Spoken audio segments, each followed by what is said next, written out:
खुदाई के दौरान जमीन के नीचे से निकला हजारों साल पुराना मंदिर, और वह भी हमारे भगवान शिव का। आपने अब तक कई बार जमीन के नीचे से शिवलिंग निकलने की कहानियां सुनी होंगी, लेकिन क्या आपने कभी पूरा का पूरा शिव मंदिर को जमीन से बाहर आते देखा है? ये चमत्कार हुआ था साल 1997 में कर्नाटक के बेंगलुरु शहर में स्थित कदु मल्लेश्वर मंदिर के सामने की एक खाली जमीन पर यह घटना घटी थी। जब वहां मजदूर खुदाई कर रहे थे, तभी अचानक उन्हें एक काले पत्थर का टुकड़ा दिखाई दिया। जैसे जैसे खुदाई आगे बढ़ती गई, उन्हें समझ आया कि वह कोई साधारण पत्थर नहीं, बल्कि भगवान शिव के वाहन नंदी महाराज की एक प्राचीन मूर्ति है। लेकिन सबसे हैरान कर देने वाली बात यह थी कि नंदी महाराज की मूर्ति के मुख से पानी की जलधारा बह रही थी।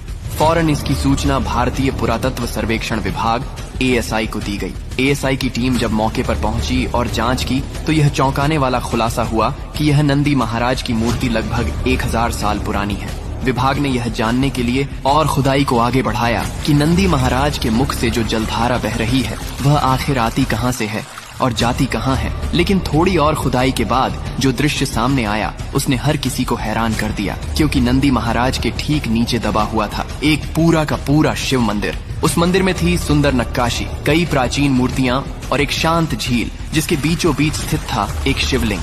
सबसे आश्चर्यजनक बात यह थी कि नंदी महाराज के मुख से गिरता जल बिल्कुल सटीक शिवलिंग के ऊपर गिर रहा था। न कोई पाइपलाइन, न कोई जल स्रोत, फिर भी वह जल गंगा जल की तरह बिल्कुल शुद्ध और निर्मल था। आज तक ASI ये नहीं समझ पाया कि वह जल आता कहां से है, लेकिन शायद यही वह बिंदु है जहां विज्ञान की सीमाएं समाप्त होती हैं और भगवान की लीला शुरू होती है। अगर आप भी महादेव के सच्चे भक्त हैं, तो दिल से बोलिए हर हर महादेव।